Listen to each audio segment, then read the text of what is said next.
BSP supremo Mayawati ने tweet कर सपा को घेरा है। सपा है दलित विरोधी और जातिवादी पार्टी। मायावती ने ट्वीट के जरिए बातें कही है। गेस्ट हाउस कांड लोग भूल नहीं सकते। मायावती ने गेस्ट हाउस कांड को लेकर भी बात कही है। बीएसपी ऑफिस के ऊपर से पुल बनवा देना भूले नहीं है लोग।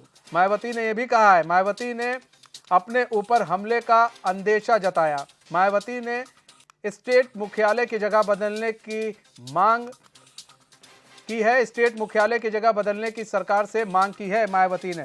तो ये लगातार जो है अपने एक्स अकाउंट पर मायावती ने ये पोस्ट किया है और समाजवादी पार्टी पर गंभीर आरोप लगाए हैं। देखिए, गेस्ट हाउस कांड को लेकर भी मायावती ने इस पोस्ट में लिखा है कि कोई गेस्ट हाउस कांड अभी तक भूला नहीं है।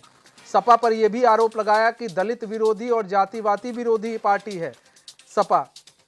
और यही मायावती ने कहा है कि भाई बीएसपी ऑफिस के ऊपर से पुल बनवा देना लोग अभी तक भूले नहीं हैं, ये भी मायावती ने कहा है। और अपने ऊपर हमले की आशंका भी जताई है मायावती ने। और मायावती ने स्टेट मुख्यालय की जगह बदलने की मांग भी की है।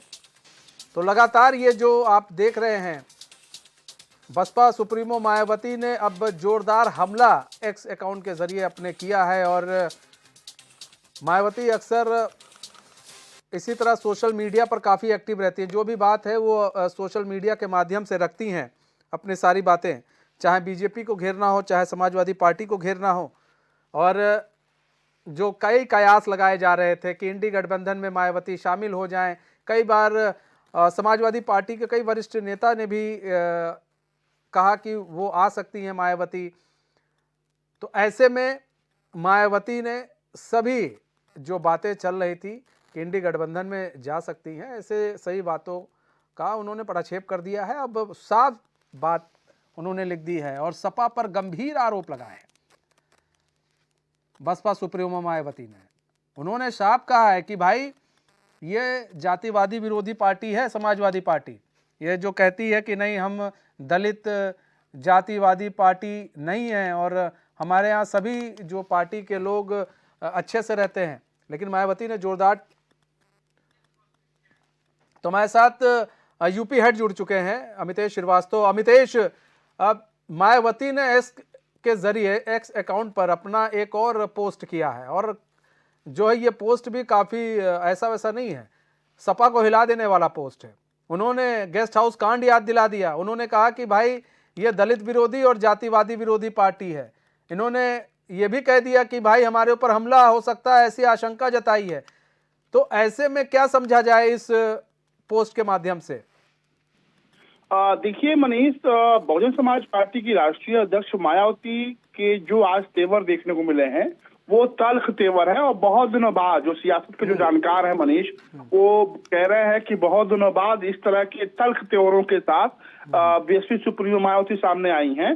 और पूरी तरीके से उन्होंने एक्स पे ट्वीट किया है और उन्होंने कहा है कि समाजवादी पार्टी पे हमला बोला है और कहा है कि समाजवादी पार्टी का जो चेहरा है वो दलित विरोधी है और जातिवादी पार्टी है समाजवादी पार्टी। एक बड़ा गंभीर आरोप है।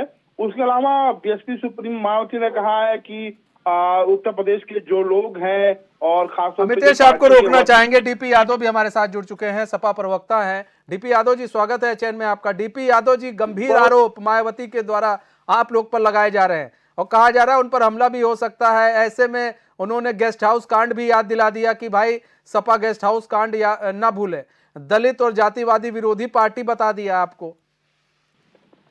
मनीष जी, देखिए, राजनीति में आरोप प्रत्यारोप लगते रहते हैं, ये कोई नई बात नहीं है। और एक राजनीतिक दल दूसरे राजनीतिक दल के ऊपर निश्चित रूप से वो कहीं ना कहीं आरोप प्रत्यारोप लगाता है। लेकिन अब जो बयान आया है आदरणीय बहन जी का, बसपा सुप्रीमो जी का, तो किस संदर्भ में आया है और किस समय आया है, ये बहुत गौर करने वाली बात है, देखने वाली बात है। आज देखिए, जब दलितों के ऊपर अत्याचार हो रहा है, उनके संवैधानिक जो है अधिकार छीने जा रहे हैं, उनके साथ कहीं ना कहीं एक प्रकार का जो है बहुत ही जो आप कह सकते हैं उनके जो अधिकार दिए गए थे उनको जो है कहीं ना कहीं समाप्त करने की कोशिश की जा रही है। तो आज जो है बहन जी को सपा के ऊपर हमला करने की जरूरत पड़ी है। आप बताइए, उत्तर प्रदेश सहित पूरे भारतवर्ष में डबल इंजन की सरकार किसकी है। उनको भारतीय जनता पार्टी के ऊपर कहीं ना कहीं आरोप लगाना चाहिए, भारतीय जनता पार्टी के ऊपर प्रहार करना चाहिए। तो आज वो सपा के ऊपर प्रहार कर रही हैं। ये बताइए, इतिहास इस बात का गवाह है कि आदरणीय नेताजी श्री मुलायम सिंह यादव जी ने बहुजन समाज पार्टी के साथ गठबंधन करके सरकार बनाई थी। बहुजन समाज पार्टी को एक प्लेटफॉर्म दिया था कि सरकार में आप शामिल होइए। हम दोनों लोग मिल करके समाजवादी पार्टी और बहुजन समाज पार्टी दलित, पिछड़े, अल्पसंख्यक के हक हुकूक की बात करेंगे, उनके लिए संघर्ष करेंगे। उसके बाद से 2019 के चुनाव में देख लीजिए, आदरणीय अखिलेश यादव जी ने बहुजन समाज पार्टी के साथ गठबंधन किया, आदरणीय बहन जी को सम्मान दिया और बहुजन समाज पार्टी जो कि कहीं ना कहीं समाप्त होने की कगार पर थी, उसको 10 सांसद मिले। संसद में उनको बात रखनी चाहिए थी, लेकिन बहुजन समाज पार्टी इन सारी बातों को भूल गई है और कहीं ना कहीं जो भारतीय जनता पार्टी पर उसको आक्रामक होना चाहिए, हमलावर होना चाहिए, वो समाजवादी पार्टी की। अब क्या मजबूरी है बहन जी की, कहां से पेच फंसा हुआ है, कैसे उनको दिक्कत है, ये देखने वाली बात है। और कहीं ना कहीं आप देखिए, समाजवादी पार्टी आज भी बहन जी का सम्मान करती है और कहीं ना कहीं ये चाहती है कि जो मान्यवर कांशीराम ने जिस पार्टी का गठन किया था, जिन उद्देश्यों के साथ, जिन मिशन के साथ वो पार्टी को लेकर के आगे बढ़े थे, उससे अगर बहुजन समाज पार्टी विचलित हो गई है तो एक निराशा है बहुजन समाज लोगों के अंदर। बहुजन समाज के लोग जो है कहीं ना कहीं इस बात को सोच रहे हैं कि आखिर हमारा हित बहुजन समाज पार्टी में सुरक्षित नहीं है और वो समाजवादी पार्टी की तरफ देख रहे हैं और उम्मीद है उनको कि समाजवादी पार्टी ही उनके कहीं ना कहीं जो अधिकार है, उनके जो संवैधानिक जो अधिकार मिले हुए हैं, वो जो जिस प्रकार से नौकरियां उनकी समाप्त हो रही हैं, वो समाजवादी पार्टी ही उनकी रक्षा कर सकती है। ऐसे में लेकिन डीपी भाई, ये गेस्ट हाउस कांड भी याद दिला दिया मायावती ने।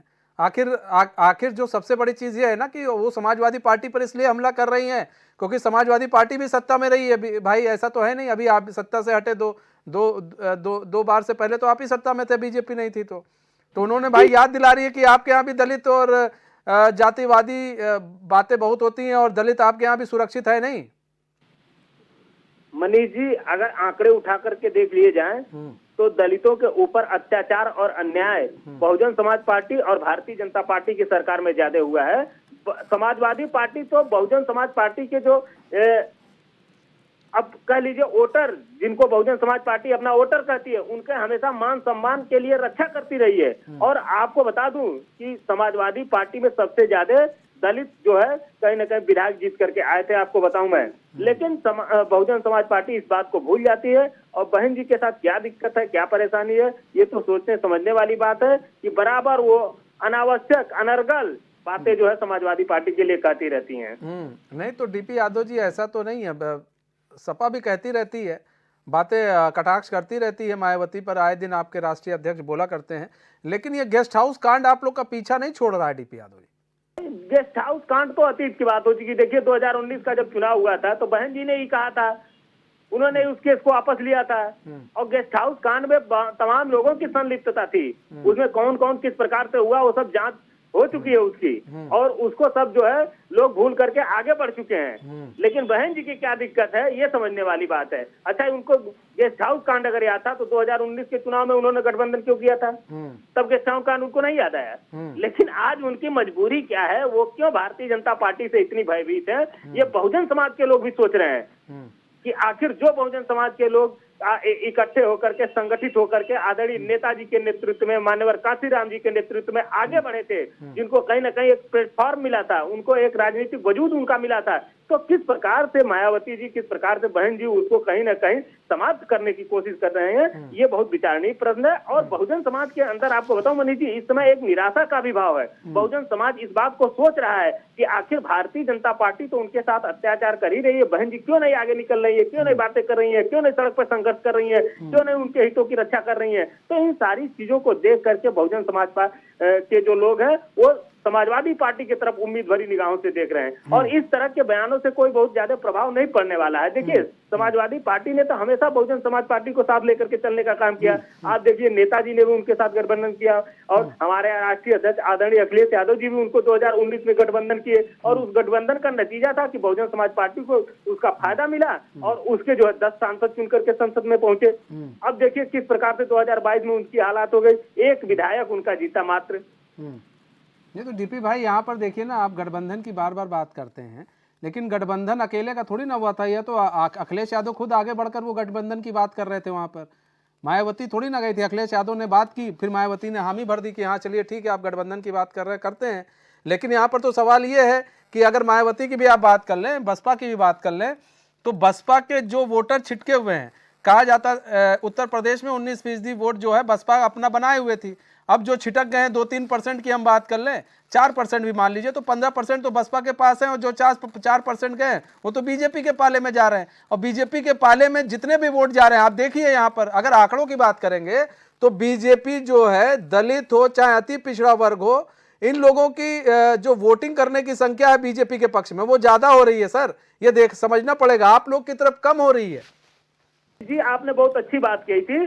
दलित, पिछड़े और भी समाज के अन्य लोग भारतीय जनता पार्टी की तरफ गए थे। 2014 में जिस प्रकार से भारतीय जनता पार्टी ने उनके साथ वादा किया था, जिस प्रकार से उनको सपने दिखाए थे, तो लोगों को लगा था कि भारतीय जनता पार्टी उनके लिए कुछ बेहतर करेगी। जो भारतीय जनता पार्टी एक प्रकार से सवर्णों की पार्टी मानी जाती थी, और है भी आज की तारीख में, जो शहरी लोगों की पार्टी मानी जाती थी, किसानों के लिए कोई काम नहीं करती थी, बेरोजगारों के लिए कोई काम नहीं करती थी, लेकिन उन वादों पर कितना खरी उतरी भारतीय जनता पार्टी, ये देखने वाली बात है। भारतीय जनता पार्टी क्या किसानों की आय दोगुनी कर दी 2022 में? नहीं कर पाई। क्या 2 करोड़ नौकरियां प्रतिवर्ष दे दी? नहीं दे पाई। क्या देखिए मनरेगा में कितने लोगों को उसने बाहर कर दिया, करोड़ों लोगों को मनरेगा से बाहर कर दिया, जिनको रोजगार नहीं आज मिल पा रहा है, उनको 5 किलो अनाज पर ला दिया। तो निश्चित रूप से आज इस देश का बहुजन समाज, दलित, पिछड़ा, अल्पसंख्यक, किसान, नौजवान, मजदूर इस बात को लेकर के अपने को ठगा महसूस कर रहा है। तो वादे तो किए थे भारतीय जनता पार्टी ने, और वोट भी लिया लोगों ने। अगर वोट नहीं दिए होते तो 2014 और 2019 में कैसे भारतीय जनता पार्टी जीतती? डीपी भाई, किसान निधि तो दे रही है ना बीजेपी, और इसी को लेकर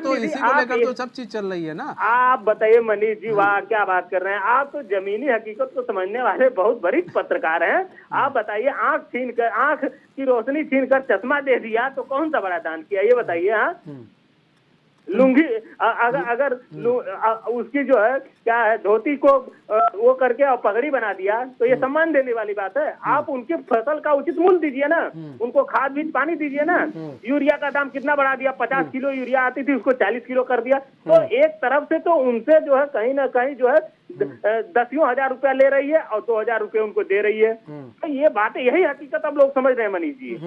आपने बहुत अच्छी बात की। ये हकीकत लोग समझ रहे हैं कि हमसे जो है अब हमारा जो है सिलेंडर जो है 1100 कर दिया, और उसके बाद से हमको 5 किलो अनाज दे रहे हो।